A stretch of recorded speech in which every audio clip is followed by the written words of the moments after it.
Islamabad high court में भी, और अपीलें भी थी इमरान खान साहब की बहनों की, उनके ऊपर भी कोई अमल दरामद नहीं हुआ। सुप्रीम कोर्ट ऑफ पाकिस्तान के अंदर से भी एक मैटर जो है इमरान खान साहब का केस, वहां पे भी अपील की गई थी, उसमें भी कुछ नहीं हुआ। बल्कि हाई कोर्ट में अजीबोगरीब सूरत हाल पैदा हो गई।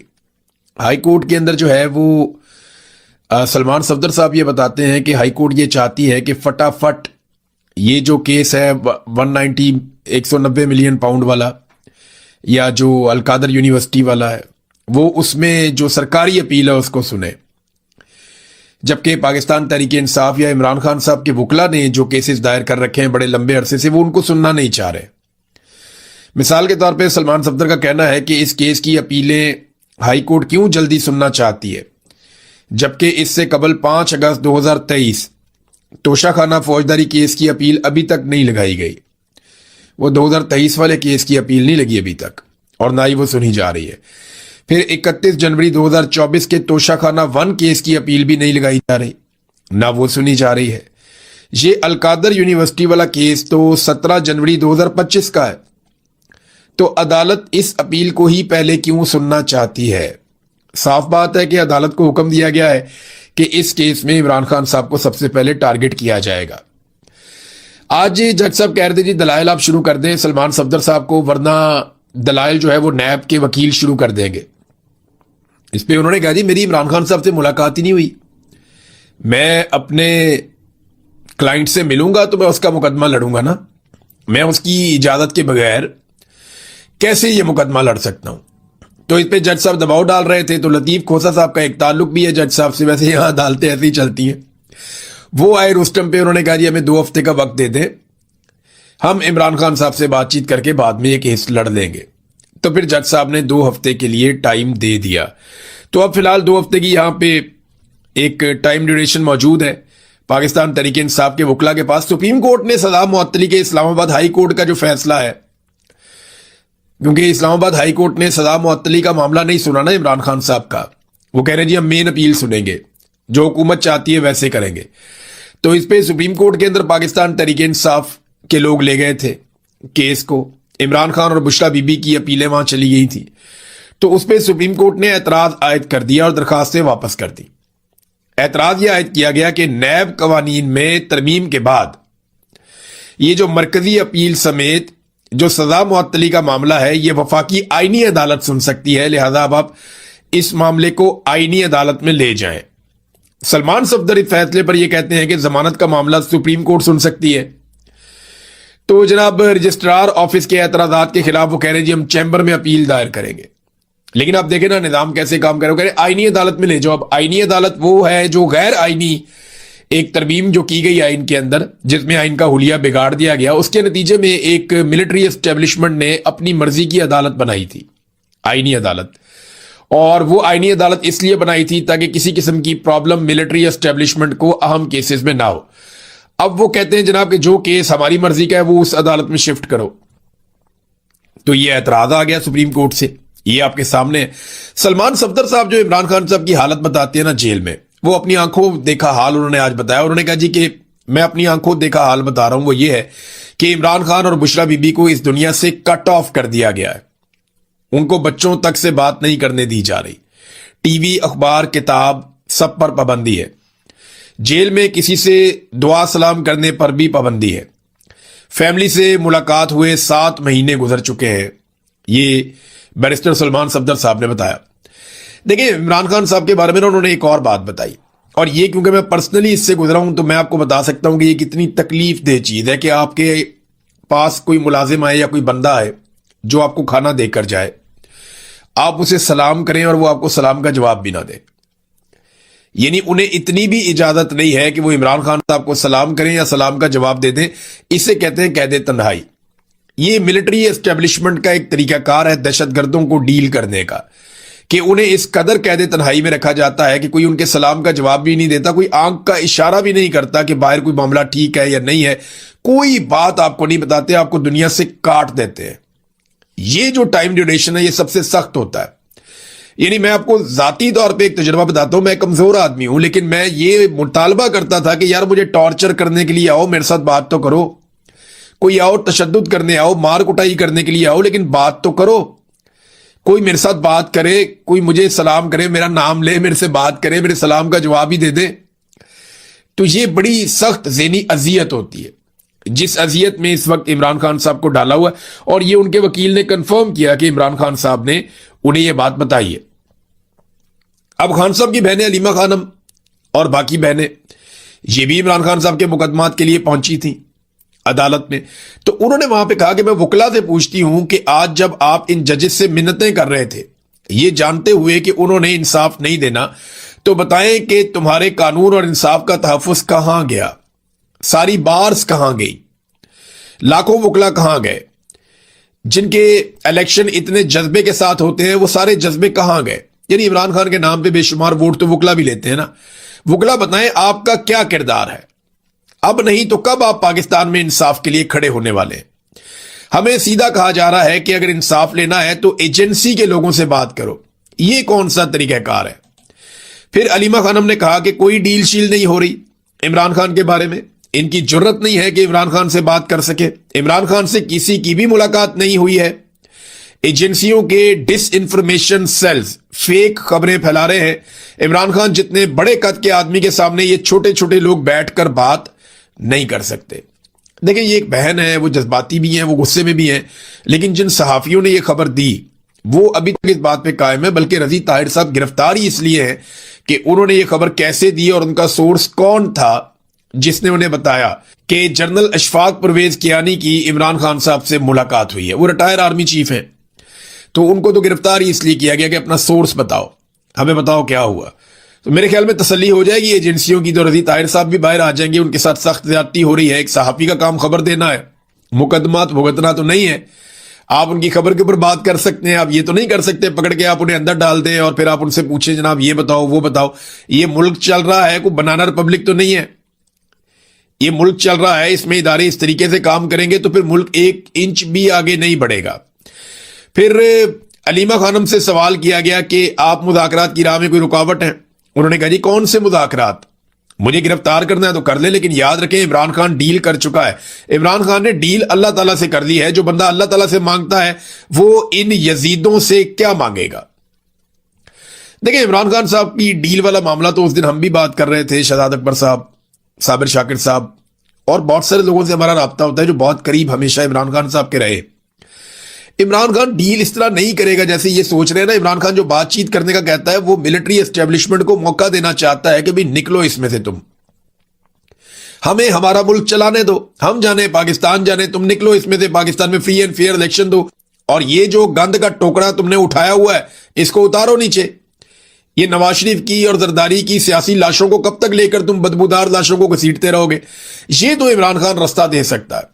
लेकिन अगर कोई वो कहते हैं डील कर दे इमरान खान के जनाब, बिल्कुल ही चुप कर जाए और मिलिट्री एस्टेब्लिशमेंट की छतरी के नीचे आ जाए और इमरान खान कहे जनाब मुझे भी आप इसी तरह इक्तदार दे दें जैसे आपने शहबाज शरीफ को अर्दली बना के इक्तदार दिया, तो वो मामला तो नहीं होना। वो सारी कौम ही जानती है कि इस दफा इनकी जो लड़ाई है वो गलत आदमी के साथ है, इनको टक्कर का आदमी मिला है। इमरान खान मुख्तलिफ आदमी। अच्छा, एक जो इमरान खान साहब की बहन की मुलाकात वाला मामला है उस पर अलीमा खानम ने आज कंफर्मेशन दी है, लेकिन वो एक ड्रामा ही है। जैसे कि मैंने आपको पहले कहा था कि एक ड्रामा किया जा रहा है।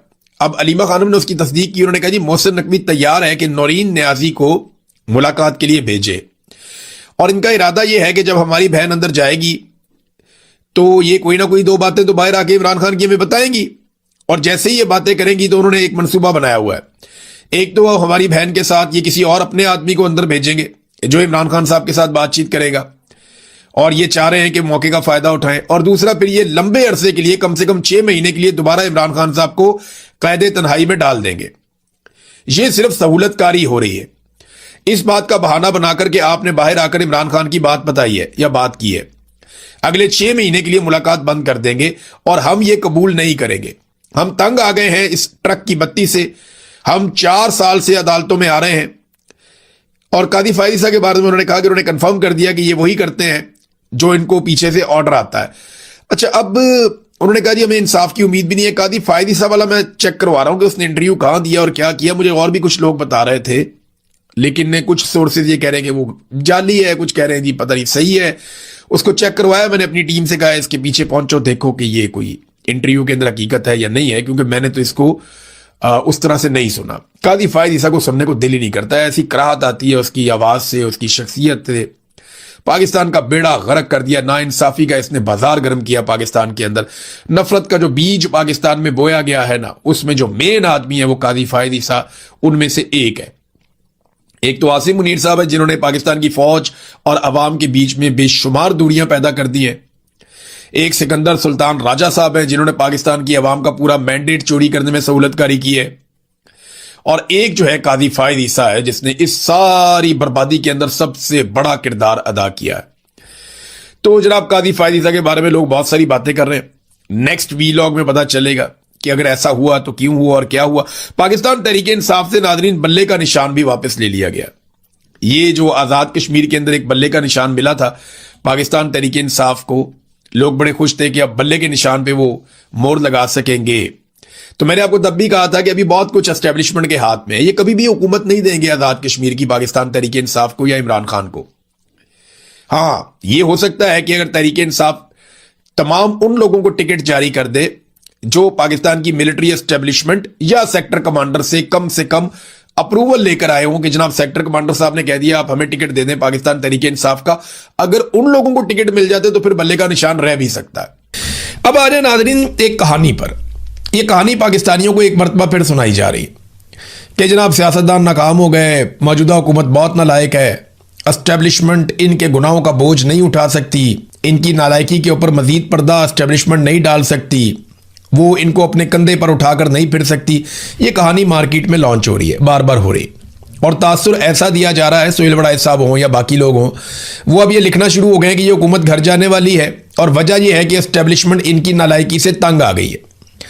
देखिए, कोई भी हुकूमत नालायक नहीं होती, हर हुकूमत की अपनी पॉलिसी होती है। नालायक पाकिस्तान की मिलिट्री एस्टेब्लिशमेंट है।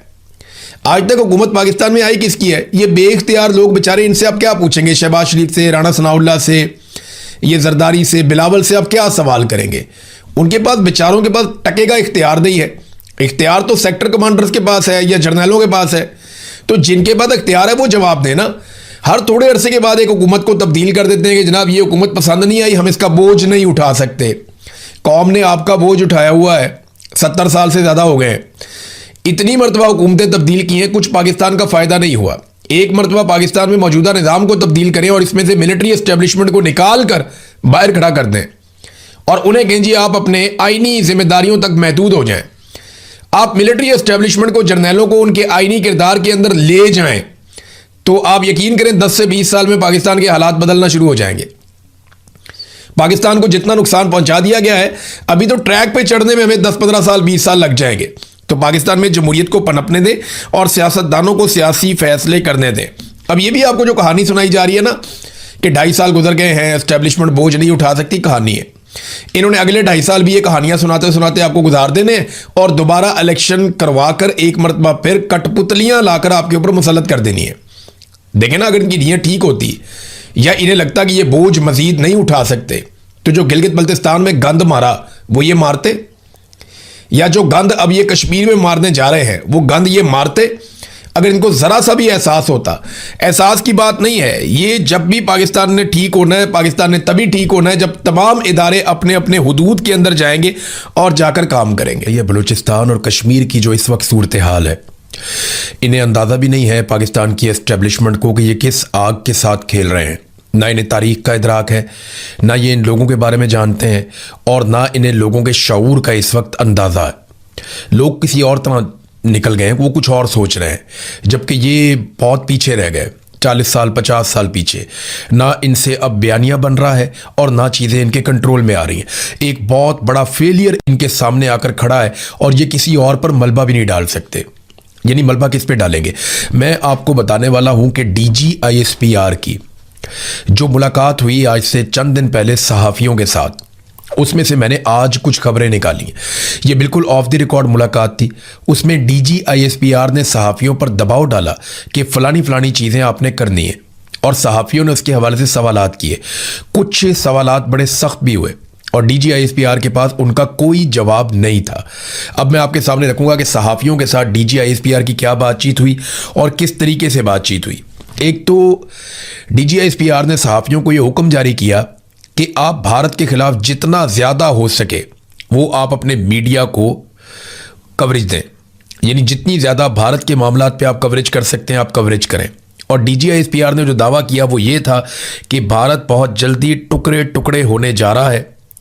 आपने टीवी चैनल्स पर यही बताना है कि भारत के टुकड़े होने जा रहे हैं और भारत कई हिस्सों में टूटने वाला है और भारत के पास कुछ भी नहीं बचेगा, वो बुरी तरह तबाही के दहाने पर पहुंच गया। अब ये DGISPR ने मीडिया को जो ब्रीफिंग दी, जो बातचीत उनके साथ की, उसमें ज़्यादा चीज़ें उन्होंने भारत के हवाले से की। और ये जो वाक़यात हुए ना क्वेटा में या बलूचिस्तान में जो वाक़यात हुए, ये उन वाक़यात से पहले की बात है कि DGISPR ने मीडिया के लोगों को बुलाया, प्रिंट मीडिया के, इलेक्ट्रॉनिक मीडिया के, जिनमें कुछ लोग सोशल मीडिया पे भी काम करते हैं, और उन्हें कहा जनाब कि आप ये बयानियां बनाएं कि भारत के टोटे टोटे होने वाले हैं, बेड़ा गर्क होने वाला है भारत का। तो अब सहाफ़ियों ने कुछ सवालात किए जिनके बिल्कुल उनके पास जवाब नहीं थे। एक सहाफ़ी ने पूछा कि जनाब अगर भारत के टोटे टोटे होने जा रहे हैं तो बैनुल अक़वामी मीडिया में ऐसी कोई स्टोरी क्यों नहीं आ रही? आप हमें कह रहे हैं कि हम ये कहना शुरू कर देंगे भारत के टुकड़े होने जा रहे हैं, लेकिन हमारे पास ऐसी कोई कंफर्म इत्तला नहीं है या भारत से ऐसे कोई ऑप्टिक्स नहीं आ रहे, ना ही इंटरनेशनल मीडिया ऐसी कोई स्टोरी रिपोर्ट कर रहा है। तो हम ये कैसे कह दें जब इंटरनेशनल मीडिया ये नहीं कह रहा, किसी तरफ से कुछ ऐसी खबर नहीं आ रही? तो इस पे DGISPR के पास जवाब नहीं था। वो यही कह रहे थे कि मैं आपको बता रहा हूं ना, भारत के टुकड़े टुकड़े होने जा रहे हैं, उनकी पॉलिसियां बहुत खराब हैं, उनका बेड़ा गर्क होने जा रहा है। तो आप ये खबरें चलाएं अपने मीडिया के ऊपर, आप बताएं भारत का असल चेहरा पूरी दुनिया को। ये वो बार बार कह रहे थे। एक सहाफ़ी ने वहां पे, गालिबन ये कोई प्रिंट मीडिया के जर्नलिस्ट हैं, उन्होंने कहा जनाब के टीवी चैनल्स तो टके टोकरी हो गए हैं पाकिस्तान में और मीडिया की अहमियत खत्म हो गई है। सोशल मीडिया के ऊपर अगर आप बात करते हैं तो भारत जो है वो उसको महदूद कर देता है, रिपोर्ट भी करता है। तो यहां अब आप अपना बयानिया कैसे चलाएंगे? मीडिया की तो क्रेडिबिलिटी खत्म हो गई। पाकिस्तान के मीडिया को तो लोग अब सुनते ही नहीं, हम अपनी मर्जी से कोई खबर दे ही नहीं सकते। तो जब हम ये खबरें देंगे तो लोग इनका असर ही नहीं लेंगे। जब ये कहा गया तो DGISPR ने कहा जी आपको सिर्फ अपनी फिक्र रहती है, आप कुर्बान कर दें अपने चैनल्स और आप पाकिस्तान की खातिर इतना नहीं कर सकते, तो आपको भारत के खिलाफ बात करने में क्या प्रॉब्लम है? तो वो और तरफ ले गए मामले को, जबकि कहा यह गया था कि आपने तो मीडिया को तबाह बर्बाद कर दिया, मीडिया की तो क्रेडिबिलिटी खत्म हो गई। इंटरनेशनल मीडिया में यह खबर चल नहीं रही कि भारत के टुकड़े होने जा रहे हैं, तो आप हमें यह कह रहे हैं कि हम ये खबर चला देंगे भारत के टुकड़े होने जा रहे हैं, हालांकि हमारी तो क्रेडिबिलिटी पहले ही खत्म है। हम तो किसी और बैनुल अक़वामी मीडिया को कोट भी नहीं कर सकते इस मामले में। फिर एक सवाल किया गया, लेकिन DGISPR ने पहले इससे एक जो है वो दावा किया। उन्होंने कहा जी सिंध ताश मुआहदे पर हम कोई कंप्रोमाइज नहीं करेंगे और ठोक देंगे, मौका आएगा हम ठोक देंगे, हम अपना पानी भारत को नहीं देंगे। इस पे एक सहाफ़ी ने पूछा कि जनाब आप बताएं कि आप करेंगे क्या? भारत ने आपका पानी रोक लिया है, इस वक्त रोका हुआ है, आप भाग दौड़ कर रहे हैं, तो आप करेंगे क्या? क्या आप भारत पे हमला करेंगे पानी छुड़वाने के लिए? तो DGISPR ने इसका कोई जवाब नहीं दिया। वो इसका कोई तसल्ली बख्श जवाब नहीं दे पाए कि भारत पे हमला करेंगे या पानी को ज़बरदस्ती छुड़वाएंगे या नहीं छुड़वाएंगे। फिर एक और सवाल किया गया कि जनाब आप ये कहते हैं कि भारत टुकड़ों में तकसीम होने जा रहा है, अगर एक मुल्क टुकड़ों में तकसीम होने जा रहा है, वो टूट रहा है, तो फिर आप उसके साथ इस वक्त जो ट्रैक 2 डिप्लोमेसी है वो क्यों कर रहे हैं? ये मैं आपको बता देता हूं कि पाकिस्तान इस वक्त भारत के साथ डिप्लोमेसी कर रहा है। ट्रैक 2 डिप्लोमेसी के राउंड्स भी हो चुके हैं 2-3, और ये भारतीय मीडिया में रिपोर्ट भी हो रहा है, पाकिस्तानी मीडिया में भी, और मुख्तलिफ जगहों पे इंटरनेशनली ये रिपोर्ट हो रहा है, और पाकिस्तान ने इसकी कहीं पे कोई तरदीद नहीं की। किसी जगह पे पाकिस्तान की सरकार से जब सवाल किया गया, बैनुल अक़वामी मीडिया ने किया कि जनाब ट्रैक 2 डिप्लोमेसी चल रही है, तो पाकिस्तान ने उसकी तरदीद नहीं की। जो खबरें बैनुल अक़वामी मीडिया में आई उनमें भी पाकिस्तान की हुकूमत ने इस बात की तरदीद नहीं की कि बैकडोर चैनल से पाकिस्तान के भारत के साथ इस वक्त राब्ते जारी हैं और डिप्लोमेसी की जा रही है कि पानी हमारा छोड़ दें। मैं इसके हक में होना चाहिए राब्ता, पानी अपना छुड़वाना चाहिए। लेकिन अगर एक मुल्क के टुकड़े होने जा रहे हैं और बहुत जल्दी वो मुल्क टूटने जा रहा है, तो ऐसे मुल्क जिसके टुकड़े होने जा रहे हैं उससे फिर आपको राब्ता करने का फायदा क्या? आप उसके साथ ट्रैक 2 डिप्लोमेसी क्यों करते हैं? तो DGISPR के पास इस सवाल का भी कोई जवाब नहीं था। फिर एक और सवाल पूछा गया, जनाब अगर तो भारत के टुकड़े होने जा रहे हैं तो वो दुनिया भर के ममालिक के साथ इतने बड़े बड़े मुआहदे कर रहा है, जापान के साथ, अमेरिका के साथ और यूरोप के साथ अभी यूरोपीय यूनियन के पास गया, वहां पे बहुत बड़ा मुआहदा करके आया, जर्मनी के साथ उन्होंने किया। तो भारत दुनिया भर के साथ बड़े बड़े मुआहदे कर रहा है और बैनुल-अक़वामी तमाम कॉन्फ्रेंसेस के अंदर वो शामिल हो रहा है। आप कह रहे हो उसके टुकड़े होने जा रहे हैं, तो उन ममालिक को नहीं पता इसके बारे में।